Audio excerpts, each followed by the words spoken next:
हाय दोस्तों, all competitive exams Arya Sharma YouTube channel में आपका स्वागत है। आइए एसएससी जीडी का भी हाल फिलहाल जो एग्ज़ाम हुआ था, अब जो है इसका पैटर्न चेंज हो चुका है। और पहले जो था 100 क्वेश्चन रहते थे, 25 मैथ, 25 रीजनिंग, 25 हिंदी और 25 जो है रीजनिंग के प्रश्न होते थे और 25 जीके जीएस और ऑप्शनल में इंग्लिश भी रहता था। आप इंग्लिश भी कर सकते हैं और हिंदी भी कर सकते हैं, किसी एक को चुनना पड़ेगा आपको हालांकि। तो आइए एसएससी जीडी का 2023 का पेपर तो 2023 में हुआ था, लेकिन जो भर्ती निकली थी वो 2022 का था। तो किन्हीं 5 प्रश्नों को हमने लिया है एसएससी जीडी के। देखिए, कांस्टेबल जीडी 2022 10/1/2023 का प्रश्न है, यानी रिसेंट ही में पेपर हुआ है। देखिए, पहला प्रश्न है, यदि 5x-2y संबंधी x-2y बराबर का 9 संबंधी 17 है तो 9x/13y का मान ज्ञात कीजिए। Option A 36/247, B 151/1731, C 144/1001, D 72/421। तो देखिए, कुछ भी नहीं करना है। 5x-2y बटे x-2y बराबर का 9/17। अब क्रॉस गुणा करवा लीजिए, 17 का इधर दोनों पदों में, 9 का इधर दोनों पदों में। तो 17 करवाएंगे तो 17 पूरे 85x माइनस का 17 दूना का 34y। इधर करवाएंगे तो 9x माइनस का 9 दूनी 18y। अब जो है 85x इधर है, इधर 9x ला दीजिए, इसको उधर भेज दीजिए, तो माइनस है तो इधर हो जाएगा प्लस 34y माइनस का 18y। 85x में से 9x चला जाएगा तो बचेगा 76x। इधर 34y में से 18y चला जाएगा तो बचेगा 16y। अब जो है y को इधर लाएंगे और 76 को इधर भेज देंगे, तो x बटे y बराबर 16/76 हो जाएंगे। काटेंगे पीटेंगे आप।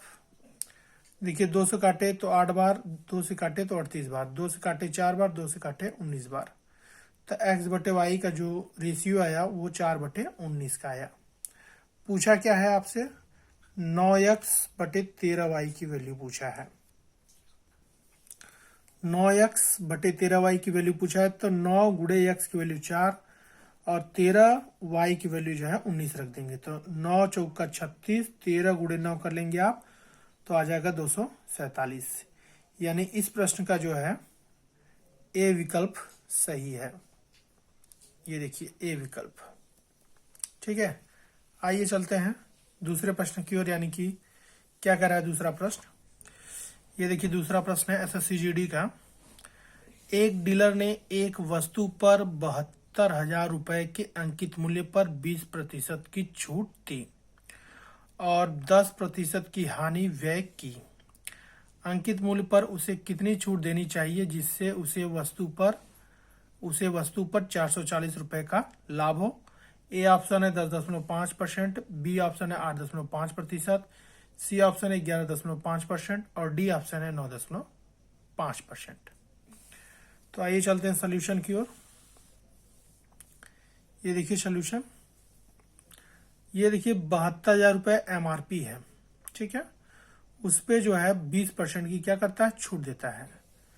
तो देखिए, हमने आपको बताया था एक अंक पे दशमलव लगाएंगे तो 10% की वैल्यू को बताता है, तो यानी 7200 10% को बताएगा, तो 20% उसके दुगने को बताएगा, यानी कि 14,400 को बताएगा। इतना का क्या कर रहा है, छूट दे रहा है एमआरपी पर। 72,000 रुपये पर जब 14,400 का छूट दिया तो वो 57,600 रुपया यानी उसकी सेलिंग प्राइस हुई। अब जो क्या किया इसने कि 10% हानि होता है। 57,600 का जब बेचता है तो इसको जो है 10% की हानि होती है, ठीक है। यानी कि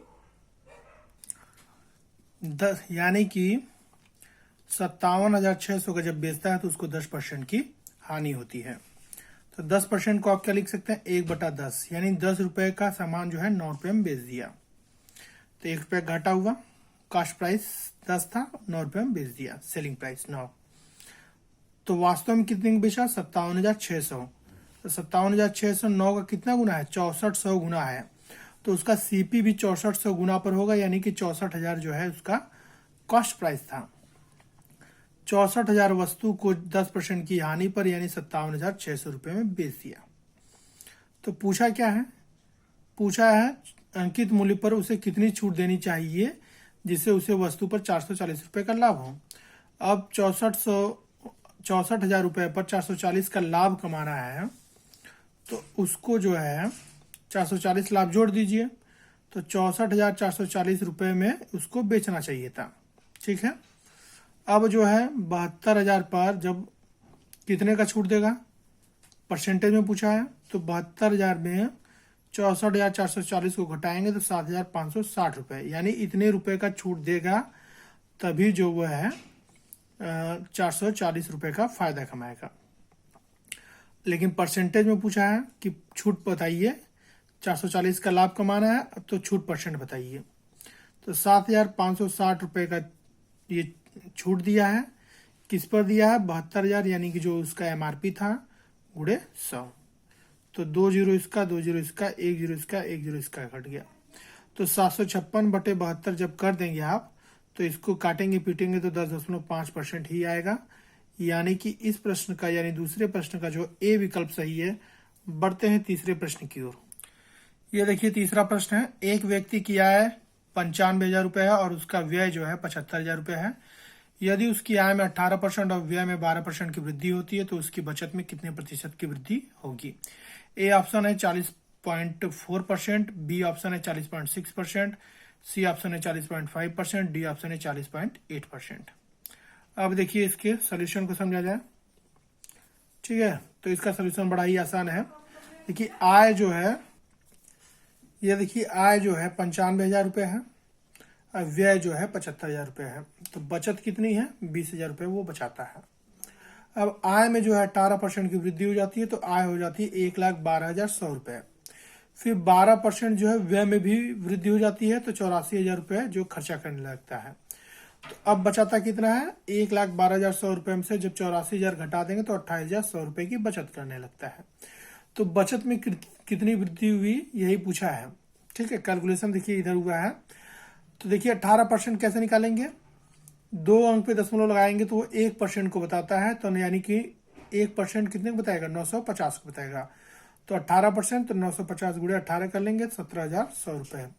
इसमें जोड़ देंगे तो आ जाएगा आपका 1,12,100। फिर इसी तरह 1% 750 को बताएगा, तो 12% जो है 9,000 को बताएगा, जोड़ देंगे तो 84,000 आ जाएगा। ठीक है, अब जो है 20,000 पहले बचाता था, अब बचाता है 28,100 रुपये। ठीक है, तो यानी कितना ज्यादा बचा रहा है, 8,100 रुपये ज्यादा बचा रहा है, 8100 रुपये ज्यादा बचा रहा है। किस पे, पहले बचाता था 20,000 पे, गुणे 100। ठीक है, अब जो है 2 जीरो इसका, 2 जीरो इसका, 2 जीरो इसका, 2 जीरो इसका काट दिए, 81/2 यानी कि 40.5%। ठीक है, अब जो है वो अब जो है 40.5% वो बचा रहा है, यानी तीसरे का जो है सी विकल्प सही है। आइए चलते हैं चौथे प्रश्न की ओर। ये देखिए चौथा प्रश्न है, दिव्या ने एक कार 3.5 लाख रुपए में खरीदी और 4,35,000 रुपए में बेची। उसका लाभ प्रतिशत कितना है, 1 दशमलव स्थान तक सही मतलब मान निकालना है। ए ऑप्शन है 21.5%, बी ऑप्शन है 23.3%, सी ऑप्शन है 24.3%, डी ऑप्शन है 20.7%। तो आइए इसके सोल्यूशन को देखा जाए। ये देखिए कॉस्ट प्राइस है 3.5 लाख रुपए, सेलिंग प्राइस है 4,35,000 रुपए। तो लाभ कितने का, प्रतिशत लाभ निकालना है। तो 3.5 लाख का जो है 4,35,000 में बेच दिया तो 85,000 उसको फायदा हुआ है। कितने पर, 3.5 लाख पर, गुणे 100। तो 2 जीरो इसका, 2 जीरो इसका, 2 जीरो इसका, 2 जीरो इसका कट गया। ठीक है, सॉरी 3 जीरो इसका काट दिए, 3 जीरो इसका काट दिए, फिर 1 जीरो इसका, 1 जीरो इसका काट दिए, फिर 5 से काटे तो 7 बार में, ये 2 बार में ये कट गया। तो 85 दूना के 170/7। ये देखिए कैलकुलेशन किया गया, 170 में 7 का भाग करेंगे तो 24.28 आएगा। लेकिन ये जो है 5 से ज्यादा है तो 1 बढ़ा देगा तो 24.3% हो जाएगा। तो कुछ भी नहीं था इस प्रश्न में। चलते हैं पांचवें प्रश्न की ओर, आज का अंतिम प्रश्न। ये देखिए पांचवा प्रश्न है, एक लंब वृत्तीय बेलन का व्यास 14 सेंटीमीटर, ऊंचाई 2 सेंटीमीटर है। इसके वक्र पृष्ठीय क्षेत्रफल और संपूर्ण पृष्ठीय क्षेत्रफल का योग ज्ञात कीजिए। पाई बराबर 22/7 का उपयोग कीजिए। ए ऑप्शन है 484 centimetre square, 308 centimetre square, 176 centimetre square, 968 centimetre square. अब देखिए ये बेलन है आपका, व्यास जो है 14 सेंटीमीटर, तो रेडियस क्या हो जाएगी 7 सेंटीमीटर। इसकी हाइट जो है 2 सेंटीमीटर ये दिया हुआ है। बेलन का वक्र पृष्ठ का क्षेत्रफल जो होता है उसका फार्मूला जो होता है 2πr(h) होता है। h हाइट बेलन की, r जो है रेडियस होता है। तो 2 गुणे 22/7 गुणे r जो है 7 गुणे 2, 7 7 से कट गया, 2 दूना 4, 4 दूनी 8, 88 सेंटीमीटर स्क्वायर इसका जो है बेलन का वक्र पृष्ठ आ गया। अब बेलन का संपूर्ण पृष्ठ होता है, यानी कि ये वक्र पृष्ठ और ये जो है ये वाला एरिया और ये वाला एरिया, यानी कि πr², ठीक है। तो बेलन का संपूर्ण पृष्ठीय क्षेत्रफल का जो फार्मूला होता है 2πr(h), यानी वक्र पृष्ठ बेलन का प्लस का ये वाला एरिया, यानी πr² मिलकर 2πr² हो जाएगा। तो ये आ गया 88 प्लस 2 गुणे 22/7, r का मान 7 गुणे 7, 7 7 से कट जाएगा, तो 7 दूना का 14, 2 दूना 44 गुणे 7 कर लेंगे तो आ जाएगा आपका 396।